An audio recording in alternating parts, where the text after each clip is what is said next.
আসসালামু আলাইকুম রহমতুল্লাহ। Hello everyone, hello guys, আপনারা সবাই কেমন আছেন? আশা করি আল্লাহর অশেষ মেহেরবানিতে সবাই ভালো আছেন।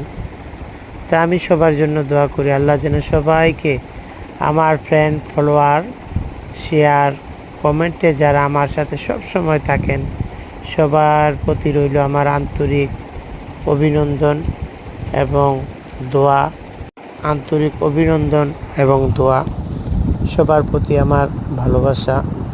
তো আশা করি আল্লাহর অশেষ মেহেরবানিতে সবাই ভালো আছেন।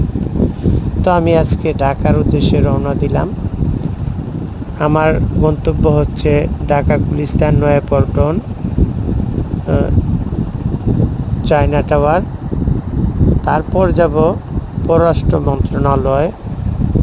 পররাষ্ট্র মন্ত্রণালয় কিছু কাজ ছেড়ে অধিদপ্তর, শিক্ষা অধিদপ্তরের দিকে কিছু যাব। তো ভালো থাকবেন, সুস্থ থাকবেন।